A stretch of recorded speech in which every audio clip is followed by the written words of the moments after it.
귀한 기도와 또 찬양 감사드립니다. 주님께서 기뻐하시고 영광 받으신 줄 믿습니다. 내가 누구인가를 아는 것, 바로 아는 것 참 중요합니다.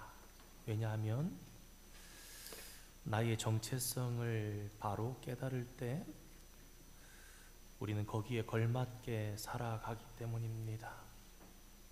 우리는 원래 죄인으로 거룩하신 하나님 앞에 나아갈 수 없고 하나님과 교제도 할 수 없는 존재였습니다. 구약시대에 성막의 지성소는 오직 대제사장만이 1년에 단 한 번, 그것도 아무 때가 아니라 대속죄 일에만, 그 날에만 짐승의 피를 가지고 들어가서 백성의 죄를 속죄할 수 있었습니다. 지정소는 오직 대제사장만 들어갈 수 있는 곳으로 하나님을 만나고 죄사함을 받는 장소였던 것입니다. 그리고 대제사장이 아닌 다른 어떤 사람이 들어간다 할지라도 그는 죽임을 당했습니다. 이스라엘의 규례가 그런 것이 아니라 하나님께서 함부로 들어온 그를 치셔서 서지 못하고 죽음으로 나올 수밖에 없는 것입니다. 그런데 우리 주 예수 그리스도께서 십자가에서 피를 흘리시면서 단번에 영원한 완전한 제사를 드리셨습니다.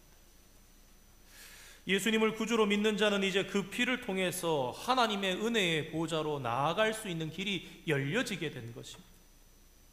구약의 대제사장은 1년에 딱 하루 단 한 번 정해진 대속죄일에 짐승의 피를 가지고서야, 제물의 피를 가지고서야 겨우 들어가는 것이 허락되었지만 이제 신약시대에 예수 그리스도를 믿는 성도는 언제든지 살아계신 하나님의 보좌 앞으로 나아가서 하나님을 만날 수 있게 된 것입니다. 예수님을 나의 구주, 예수님을 나의 하나님으로 믿는 자라면 누구라도 지성소 안으로 들어갈 수 있는 담력을 얻게 된 것입니다. 오늘 히브리서 10장 19절 말씀에 담력이라는 단어가 나옵니다. 담대한 마음을 얻은 것이냐? 한자로 푼다면 그럴 수 있겠는데 이 담력이라는 단어 속에 이 헬라어에 담겨 있는 의미가 참 의미 있고 재미가 있습니다. 직역하면 자유라는 뜻이 된다고 합니다. 하나님 앞에 나아갈 수 있는 자유를 얻었다. 근데 이 자유가 어떤 자유냐? 이 헬라 시대에 우리가 잘 아는 것처럼 기원전부터 도시국가가 발달한 곳이었습니다. 거기는 폴리스가 형성되어 있던 곳이죠. 시민, 나라의 시민, 도시국가의 시민, 예를 들면 아테네의 시민이 누릴 수 있는 자유, 아테네의 시민만이 누릴 수 있는 특권, 권리, 그것이 오늘 본문에 기록되어 있는 담력이라는 것입니다.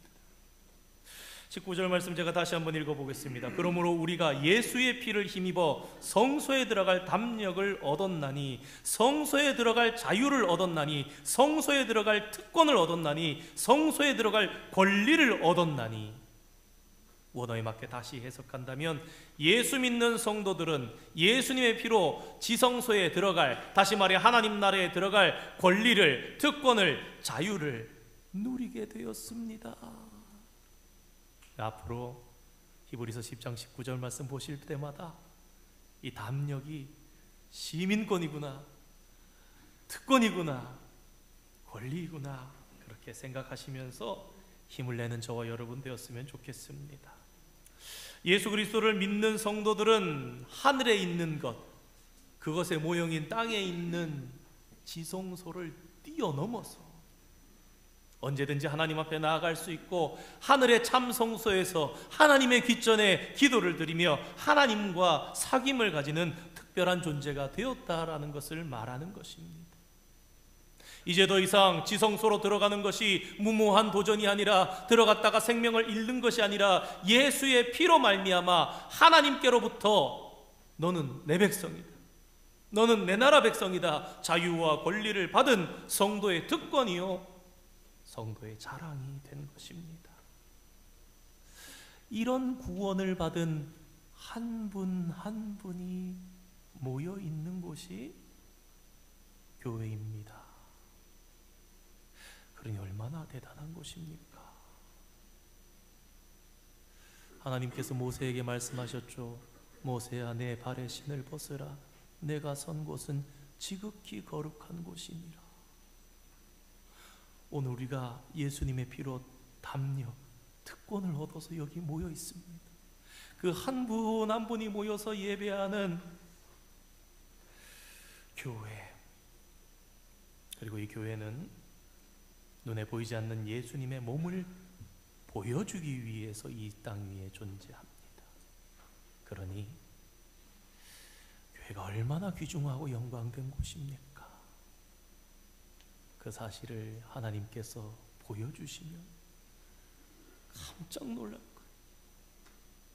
내가 생각한 것보다, 내가 알던 것보다, 내가 이해하던 것보다 훨씬 더 고귀하고 존귀한 곳이요 영광스러운 곳이라는 걸 깨닫게 될 때에 말할 수 없는 감격과 눈물이 우리에게 있을 것입니다. 그런데 성도 여러분, 한번 생각해 보시기 바랍니다. 성도들 가운데 간혹 주님의 몸된 교회를 별로 귀하게 여기지 않고 그냥 인간의 모임 정도로 생각하는 경우도 간혹 있는 것 같습니다. 그리스도의 지체가 되었으나 세상에서 구별되게 살지 못해서 주님의 몸을 더럽게 하고 아프게 할 때도 있습니다. 말과 행동으로 교회를 욕되게 했을 수도, 주님의 몸을 욕되게 했을 수도 있습니다. 그러면 우리가 정상적이라면 가슴을 치며 회개해야 합니다. 주님, 용서해 주십시오. 아무것도 모르는 죄인이 주님의 교회를 허물었습니다. 주님의 교회를, 주님의 이름을 더럽혔습니다. 하나님께서는 여러 가지 역경 속에서도 21세기의 한국 교회의 놀라운 성장을 허락해 주셨습니다. 세계 가운데 200여 개국이 넘는 나라 가운데 이렇게 괄목할 만한 부흥과 성장을 이룬 곳은 대한민국밖에 없습니다. 얼마나 감사한 일인지. 70년대, 80년대에는 유행처럼 우리도 교회 한번 가볼까? 그렇게 좋다는데 우리도 교회 다녀보면 안 될까? 그런 분위기가 있었습니다. 그런데 언제인가부터 교회는 세상을 본받기 시작하는 것 같더니 칭송받고 칭찬받던 교회가 비판과 비난의 대상이 되었습니다.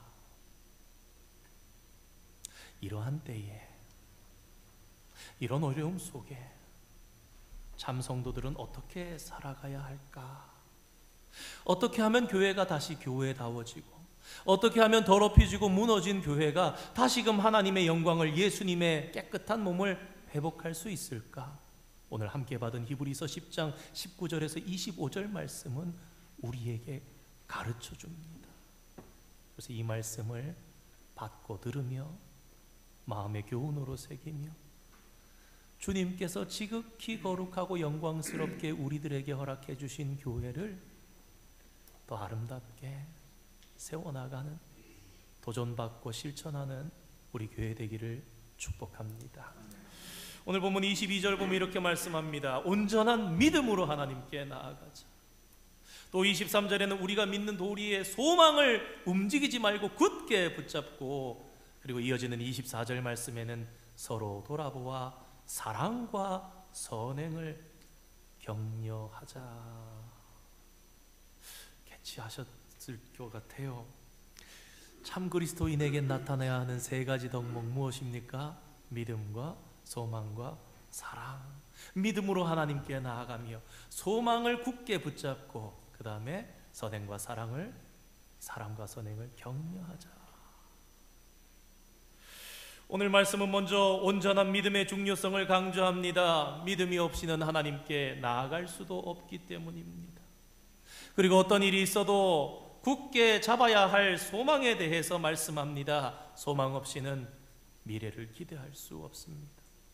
우리 찬양했잖아요. 당신만은 일어나세요. 모두가 지치고 낙심하여 넘어져 있어도 너는 일어나거라. 그럴 수 있는 이유가 무엇입니까? 우리에게는 주님이 계시니까. 예수 그리스도가 우리에게 소망이 되니까. 이 땅의 삶이 내 진짜가 아니니까. 점과 같이 찰나같이 지나가는 시간일 뿐 내 진짜 삶은 위에서 아버지와 함께 영원히 살 것이기 때문에 당신만은 힘을 낼 수 있다는 거예요. 그리스도인만은 용기 낼 수 있다는 것입니다. 세상을 위로할 수 있다는 것입니다. 주님이 소망 되시기 때문에. 소망을 붙잡지 않고 어떻게 미래를 얘기합니까? 소망을 붙잡지 아니하고 어떻게 미래로 나아가자고 할 수 있습니까? 그런데 그 소망을 흔드는 일이 오늘 히브리서 성경, 히브리서 편지를 받은 교회 성도들에게 일어났습니다. 오늘 본문이 쓰여질 당시에 교회 공동체는 극심한 박해의 직면에 있었던 것입니다. 핍박과 환난을 받은 성도들은 뿔뿔이 흩어지는 위기를 경험했습니다. 그런데 이때에 서로 돌아보는 사랑이 필요하다고 오늘 히브리서 기자는 우리에게 권면합니다. 사랑과 선행으로 서로 격려하면서 그 모든 어려움을 이겨나갈 수 있다는 것입니다. 말씀드린 것처럼 히브리서는 그리스도인들에 대한 극심한 박해가 진행 중인 상황에서 주어진 하나님의 지혜요, 하나님의 위로요, 하나님의 말씀이었습니다. 박해가 있자 모임을 꺼리는 현상들이, 모임을 피하는 현상들이 나타나기 시작했습니다. 목숨을 지키기 위해서 교회 모임과 성도들의 교제를 포기하기 시작합니다. 그래서 25절 말씀에 무엇이라 그럽니까? 모이기를 패하는 어떤 사람들의 습관과 같이 하지 말고. 무슨 말입니까? 성도들이여, 박해가 있지만 예배와 교제를 위한 모임을 없이 하지 마십시오. 오히려 더 자주 모이십시오. 모이기를 더욱 힘쓰는 여러분이 되셔야 합니다. 그래야 우리가 이겨냅니다. 어렵고 힘든 현실이지만 교회 공동체로 함께 모일 때에 믿음과 소망과 사랑의 은혜를 함께 누릴 수 있다라는 것입니다. 그러므로 우리는 여기서 첫 번째 중요한 교회 공동체의 참모습에 대해서 깨닫게 됩니다. 무엇입니까? 모일 때마다 믿음과 소망과 사랑으로 격려해야 한다는 것입니다. 한 주간을 힘들게 살고 왔는데 교회 왔더니 다시 한 주를 살아갈 소망을 얻게 되는 거예요. 왜? 위로와 소망과 사랑이 서로 가운데 있어요. 눈빛만 잠깐 보면서 가볍게 목례하면서 지나가는데도 그분의 얼굴 속에, 그분의 눈빛 속에 나를 향한 진심이 느껴지고, 용기 내라고 희망 주고 격려하는 것이 잠시 손을 꼭 잡는 그 모습 속에서 전달되고, 아, 참 따뜻하다. 힘들었는데 그래도 살만하구나. 용기 나고 희망 나는 곳. 야, 진짜 교회 올수록. 사랑하는 성도 여러분, 우리 옆에 분들과 함께 이렇게 인사했으면 좋겠습니다. 믿음, 소망, 사랑 가지고 서로 격려합시다. 끊어서 두 번 할게요. 인사하겠습니다. 믿음, 소망, 사랑으로 서로 격려합시다. 믿음, 소망, 사랑으로 격려합시다. 아멘. 사랑하는 성도 여러분, 우리 솔즈베리 한인장로교회도 그러므로 모일 때마다 믿음과 소망과 사랑으로 서로를 격려하는 예수님 기뻐하시는 교회를 이루어가기를 축원드립니다. 우리 인간은 자기중심적으로 살아가는, 날이 갈수록 더욱더 정말 극도의 이기주의적인 시대를 살아가고 있는 것 같습니다. 만남과 관계가 이전처럼 진득하지 못하고 지극히 계산적인 것처럼 느껴질 때가 있습니다. 내게 이익이 되나? 불편하고 손해되는 것 아닌가? 따지면서 사람을 만날 때도 있음을 우리의 양심이 부정하지 못할 때가 있습니다. 아니, 이제는 부모 자녀 사이에도, 형제 자매 사이에도 손익계산을 합니다. 다투고. 그러니 다른 사람 말해서 무엇하겠습니까? 그러다 보니 세상이 만남과 관계가 비상적이고 형식적이고, 조금만 충격이 가고 조금만 일이 생기면 무너지고 깨어져 버리는 것입니다. 그런데 오늘 히브리서에서 우리가 만나는 교회는 그렇지 않았습니다. 예수님 안에서 새로운 피조물이 되어 성령께서 사람으로, 성령의 사람으로 거듭난 성도들의 모임은요, 이 성도 사이를 다른 사람이라고 생각하지 않았어요. 우리가 성찬식을 1년에 4번씩 합니다. 성찬식을 하면서 무엇합니까? 주님의 피가 내 안에, 주님의 살이 내 속에서 돋아나서 주님처럼 생각하고 주님처럼 살게 해주십시오. 근데 이 성찬식이 무엇입니까? 너와 나는 하나다. 왜? 유대인들은 아무하고나 식사 안 했으니까. 너와 나는 하나니라, 그 고백인데 그 떡을 나만 먹습니까? 한 식탁에서 온 성도가 같이 먹잖아. 내 속에도, 내 앞에, 내 옆에, 내 뒤에 성도님들 속에도 주님의 피가 흐르고 주님의 살이 돋아나는데, 그 은혜가, 그 주님의 하나되게 하심이 진정으로 깨달아진다면 타인이라고 생각할 수가 없다라는 것입니다. 진정한 교회라면. 주님과 한 몸을 이룬 지체로 돌아보았습니다. 오늘 본문 24절에 보면 서로 돌아보아 사랑과 선행을 격려하며 말씀합니다. 그런데 여기 돌아보아라는 헬라어 원어를 보면요, 단순히 형식적으로 이렇게 돌아봐라, 이렇게 그 주변을 봐라, 이런 얘기가 아니라 자세하게 봐라, 깊은 관심을 가지고 세심하게 살펴보라, 그런 의미입니다. 그냥 보았을 때는 보이지 않고 몰랐던 부분이 마음을 써서 주의 깊게 보면 보이기 시작합니다. 우리가 중보 기도를 할 때 처음엔 그분의 성함을 붙잡고 기도하고요, 그분의 상황을 붙잡고 기도합니다. 기도하다 보면 성령께서 우리의 기도가 풍성해지게 하시고 마땅히 품어야 할 마음을 주세요. 기도하다 보면 더 이분에 대한 이해가 깊어지게 되는 것을 봅니다. 언제 한번 좀 어려움이 있어서 어떤 성도님 집에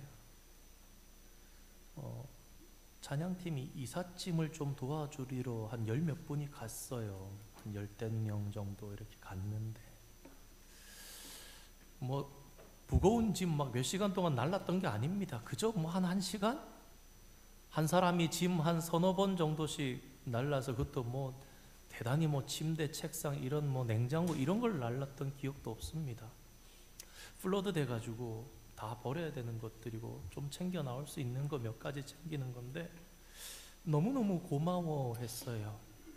그러더니 한두 주 지난 후에 한라봉이었나 배였나 차에 열대 박스를 실어 와가지고 찬양팀을 한 사람 한 사람을 다 고맙다고, 어려울 때 이사 도와줘서 너무 고맙다고. 그분이 H마트 옆에 보석상에서 일을 하셨거든요. 저는 그냥 생각에 참 늘 이렇게 단정하고 참 이렇게 품격이 있어 보이시고, 그리고 또 이렇게 도와주렸다고 또 이렇게까지 정성껏 하시나 오해였습니다. 아르바이트생이셨던 거예요. 신분이 없고 자녀들이 20살 넘어갔는데 이제는 성인으로 신분 해결 안 돼서 엄마, 아빠, 딸, 아들이 다 장기 체류자로 살아가면서 평범한 수준보다는 좀 어려운 쪽에 속하시는 분이었는데 시간이 지나면서 이제 알게 됐습니다. 아, 그분이 성도를 그만큼 존귀하게 여기셨던 거라는 거를요. 그 뭐 도움 드린 거 진짜 뭐 일당도 받지 뭐 시급도 받지 못할 정도 그냥 머물다가 왔어요. 그런데 그분에게는 그게 고마웠던 거예요.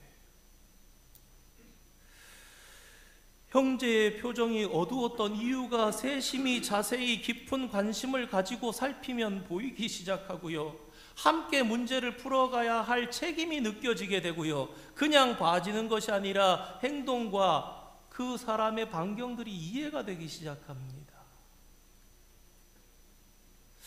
돌아보아 자세히 깊은 관심을 가지고 세심히 살피면 보이지 않던 그 사람의 신앙과 그 사람의 삶과 그 사람의 어려움과 그 사람의 성품을 알게 된다는 것입니다. 이어지는 말씀에 격려하며 라는 말씀 역시 지나가는 말로만 하지 말고 반드시 행동으로 옮겨 실행하게 만들어주라라는 그런 의미입니다. 우리 요한일서 3장 18절 말씀 한번 띄워주시겠습니까? 함께 읽어보겠습니다. 시작. 자녀들아, 우리가 말과 혀로만 사랑하지 말고 행함과 진실함으로 하자. 아멘. 행함과 진실함으로. 서로 돌아보고 격려하는 것은 다른 사람을 위해 하는 것 같지만 그런데 알고 보면 자기 자신을 위한 일이라는 것을 나중에 깨닫게 됩니다. 눈길 위를 걸으면 미끄럽죠. 눈이 얼었다 녹았다 얼었다 녹았다 하면서 빙판이 되면 더 미끄럽습니다. 방법이 없습니다. 상대방을 넘어지지 않게 붙들어 주면요, 그 사람이 넘어지지 않을 뿐 아니라 그 사람 붙잡아준 나도 안 넘어지게 됩니다. 이런 말씀이 성경에도 있습니다. 우리 전도서 4장 10절 말씀 한번 띄워주시겠습니까? 함께 읽겠습니다. 시작. 혹시 그들이 넘어지면 하나가 그 동물을 붙들어 일으키려니와 홀로 있어 넘어지고 붙들어 일으킬 자가 없는 자에게는 화가 있으리라. 아멘. 도와준 게 그것이 나에게 도움이 되는 것입니다. 오히려 자기 자신을 위한 일이 되는 것입니다. 사랑하는 성도 여러분, 우리는 눈에 보기에는 누구는 좀 나아 보이고 누구는 좀 못해 보이고 누구는 좀 힘 있어 보이고 누구는 좀 부족해 보일 수 있습니다. 그러나 우리 중 어느 누구도 누구 하나도 연약함 없는 존재는 단 한 사람도 없습니다. 다 연약합니다. 그래서 어떻게 합니까? 서로 격려하며 붙잡아 주어야 합니다. 새 중에 기러기라는 새가 있습니다. 새 가운데 서로를 가장 잘 격려하고 돌아보는 새가 기러기라고 합니다. 근데 이 기러기가요, 우리가 아는 것처럼 3, 4천, 5천 킬로미터 이상을 한 번에 이동합니다. 근데 날개가 약하다는 게 이해가 안 되잖아요. 새 중에 가장 먼 거리를 여행하는 새가 기러기랍니다. 그런데 이 기러기 떼는 우리가 간혹 이렇게 하늘 보면 보이는 것처럼 V자 형태로 이렇게 날아가는 것을 어렵지 않게 볼 수 있습니다. 그런데 이 V자 때문에 더 멀리 더 쉽게 날아간다고 합니다. 조류학자들이 이렇게 나는 대형을 해서 그 공기 기류와 이런 에너지량을 계산했는데 71% 정도의 에너지를 세이빙하면서 날 수 있다고 합니다. 앞에 새가 날 때 그 이제 공기적인 양력이 생겨서 뒤에 바로 쫓아서 붙으면 그 상승 기류를 받아가지고 더 쉽게 난다라는 거예요. 그런데 여러분이 앞서가는 리더가 아주 강하고 스트롱해서 나를 따라와라 이러면서 가는 게 아니라 오랫동안 잘 살펴보니까 앞에 가던 기러기가 힘이 빠지면 뒤로 나오고 그 옆에 있던 새가 다시 앞으로 간대요. 이 새가 다니다가 힘이 빠지면 그 다음 새가 또 앞으로 가고 이렇게 빠진대요. 계속 이렇게 로테이션을 돌면서 간다라는 것입니다. 혼자 강하고 리더십이 있어서 가는 것이 아니라 함께 서로가 짊어지며 격려하며 그렇게 난다라는 것입니다. 그리고 또 우리가 보다 보면 수십 수백 마리만 가는 게 아니라 가끔 보면 4-5마리, 3마리가 날 때도 있어요. 그 3마리도 보면은 요렇게 해가지고 날잖아요. 이건 뭐냐? 약하거나 병든 기러기가 있어서 같이 무리 가운데 날지 못하면 혼자 남았다가 쉬어서 회복해서 가는 게 아니라 적어도 1-2마리, 3-4마리가 남아서 돌보다가 같이 회복되면 날아간다라는 것입니다. 도전되지 않습니까? 미물인 새들도 이러할진데 하나님을 섬기는 성도라면 마땅히 서로를 돌아보아야 하지 않겠냐라는 말입니다. 특히 그날이 가까움을 볼수록, 마지막이 가까움을 볼수록 서로 돌아보며 사랑과 선행으로 격려해야 한다라는 것입니다. 왜 그렇습니까? 예수 그리스도의 피로 맺어진 한 몸이기 때문에 서로 사랑하고 서로 칭찬하고 서로 격려해야, 서로를 격려하고 사랑으로 선행으로 세워주는 곳이 되어야 한다라는 것입니다. 우리가 서로가 서로를 돌아보아서 참 교회 가니까 살만 난다, 교회 가니까 힘이 나고 믿을만하다, 교회 가니까 지쳤던 내 영혼이 새 힘을 얻는다, 그러한 격려하고 선행으로 돌보아주고 사랑으로 세워주는 그런 교회 공동체 되기를 주님의 이름으로 축원드립니다. 마지막으로 모여야 더 큰 은혜를 누립니다. 25절 말씀에 모이기를 패하는 어떤 사람들의 습관과 같이 하지 말고 오직 권하여 그날이 가까움을 볼수록 더욱 그리하자 말씀하였습니다. 앞서 말씀드린 것처럼 당시 그리스도인들은 엄청난 박해를 당했습니다. 안으로는 유대주의자들로부터 핍박을 받았고 밖으로는 로마 제국으로부터 이중으로 양쪽의 공격을 받았습니다. 박해가 얼마나 극심했는지 믿음을 저버리고 교회를 떠나는 사람들도 있었습니다. 히브리서 6장에 보면은 그래서 이 믿음의 배반에 대해서 나오지 않습니까? 2번 회개의 불가능성에 대해서 나오지 않습니까? 너무나 무섭고 두려워서 교회에 나오지 못하고 예배를 드리지 못하는 성도들이 점점 늘어갔습니다. 그런데 그런 상황 가운데 신앙생활하는 성도들에게 모이기를 패하고 예배를 포기해서는 안 됩니다. 히브리서 기자는 그렇게 권면했습니다. 너 힘들어 보라는 것입니까? 히브리서 기자가 사랑하지 않아서 그렇게 해야 된다고 이론적으로만 강조하고 있습니까? 그렇지 않습니다. 진정으로 사랑하는 마음에 너희가 무너지지 않도록, 영적 침체를 경험하지 않도록, 오히려 일어날 수 있도록 이럴 때일수록 성도들이여 모이기를 힘써야 합니다. 오히려 더 모여야 된다고 얘기합니다. 가끔 보면 이 평일에 모이시는 분들이 계세요. 회의를 위해서 모이는 분들도 계시고 여성연합회 같은 데서 큐티를 위해서 간혹 모여서 이렇게 나눌 때도 있고, 월요일 같을 때는 오프지만 교회에 오셔서 몇 분 마음에 맞는 분들끼리 성경 읽다가 이렇게 가시는 분들도 계시고, 모일 때 서로에게 힘이 될 겁니다. 이건 부정할 수 없습니다. 모이며 우리가 같은 신앙을 가지고 살아가는구나, 이러한 영적 나눔이 있구나. 모일 때에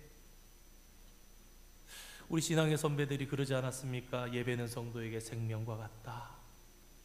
우리가 예배를 통해서 하나님과의 교제를 이루고 예배를 통해서 영적인 회복을 경험하게 됩니다. 지난주에 신인 공동체, 또 그 속에서 성도와 성도의 공동체, 그래서 신앙생활이라는 것은 개인적이라기보다는 공동체적이다, 그런 말씀을 드렸었는데, 우리를 창조하시고 우리의 약함을 아시는 하나님께서는요, 공동체 속에서 우리를 부르셨고 그 공동체 속에서 우리가 신앙생활하기를 기뻐하십니다. 왜 그렇습니까? 바로 오늘 본문에 이런 것처럼 서로가 서로를 돌보며 격려하며. 여러분, 골방에서 기도하는 것과 성도들이 수십 수백 명이 모여서 같이 뜨겁게 기도할 때 어느 쪽이 기도하기 쉽습니까?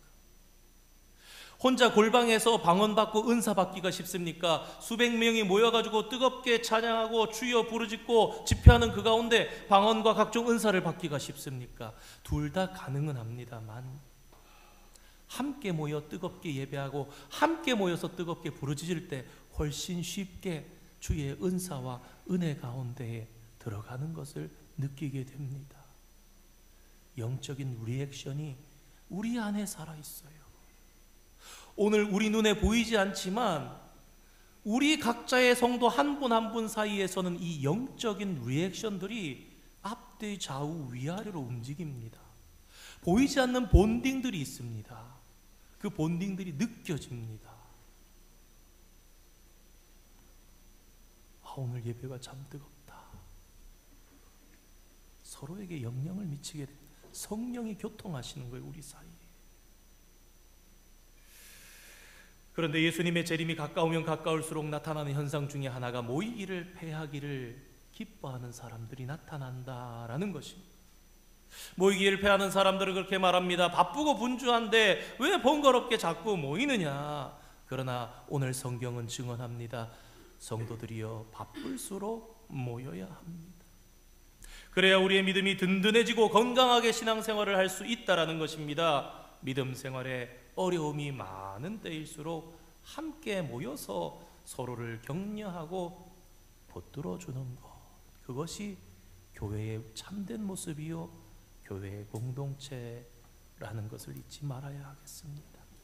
인도의 콜카타 식물원이라는 곳에 반얀나무가 한 그루가 있습니다. 근데 이 반얀나무는 원래 뿌리가 대단히 약해서 비가 오거나 바람이 불면 잘 쓰러진대요. 근데 쓰러지지 않고 견디기 위해서 이 나무는 아주 특이한 방법으로, 나무가 보통 뿌리가 내리면서 이렇게 줄기가 올라오잖아요. 그럼 줄기가 갈라지면서 이파리가 맺는데 이 반얀나무는 이렇게 나다가 가지에서 또 가지가 이렇게 아래로 나면서 땅으로 들어가고 또 가지가 퍼지다 또 아래로 내려가서 땅으로 가서 뿌리가 되고 이러면서 자란다라는 거예요. 지금 사진이 좀 이해가 안 돼서 제가 이 인도에 있는 식물원에 있는 반얀나무는 제가 담지를 못했고, 이게 한 그루입니다. 그냥 이렇게 보면은 그냥 아름드리 좋은 큰 나무 같구나 이렇게 생각할 수 있는데요, 제가 다른 나무 모형을 하나, 여러분 보이십니까? 사이사이에 얽히고 설켜서 한 덩어리가 아니라 사실은 계속 이렇게 뿌리가 내리면서 간 거예요. 근데 이 인도의 콜카타 식물원에 있는 반얀나무는요, 놀라지 마십시오. 한 그루가 400m까지 퍼져나가서 한 그루가 숲을 이루었답니다. 반얀나무 이런 식으로 뿌리는 얕은 거예요. 넘어질 수밖에 없는데 저렇게 서로 얽혀서 내가 너인지 너가 나인지 서로가 모르는 가운데 아무 군소리가 없습니다. 충격을 조금 준다고 아이 기분 나빠 이러면서 연결 해제를 하지 않습니다. 내가 너요 너가 나요, 힘을 다해서 하나로 꼭 붙잡고는 같이 가는 겁니다. 이 나무를 보면서 저는 참된 교회의 공동체의 모습에 대해서 생각해보고 기러기처럼 반얀나무처럼 도전받는 저와 여러분 되기를 소망하면서 한번 찾아보았습니다. 반얀나무가 서로를 든든히 지탱해주면서 숲을 이루듯이 예수님의 한 피를 받아서 한 몸을 이룬 교회 공동체라면, 서로가 지체가 되었다면 서로를 세워주며 서로를 받쳐주며 서로 손을 붙잡아주며 하나가 되어서 힘든 때라든지 즐거운 때이든지 주님 기쁘시게 하는 교회로 서로를 붙들어주면서 살아가야 되는 것이 아닌가 도전받았습니다. 코로나를 지나온 우리는 오늘날 공동체를 통해서 서로를 격려하고 지탱해 주는 것이 얼마나 소중한 일인지 다시금 실감하게 됩니다. 사람들과 만나 어울리며 대화하고 교제를 나누는 것이 당연하다고 생각하고 살았는데, 어르신들도 일평생 단 한 번도 경험해 보지 못했던 그런 격리, 진짜 초반에 3개월 동안은 아무 비즈니스도 오픈하지 못하고 그저 집에만 있어야 했던, 마음대로 만나지 못하고 대화하지 못했던 그 시간들을 지나보지 않았습니까? 얼마나 이상하고 얼마나 만남이 그리웠는지 모릅니다. 우린 코로나를 지나면서 한때 교회 가운데 이런 분위기가 있었습니다. 그래, 온라인으로도 얼마든지 예배할 수 있어. 온라인의 장점이 있지요. 그리고 이렇게 예배하면서 우리가 신앙을 유지할 수 있을 거라 생각했습니다.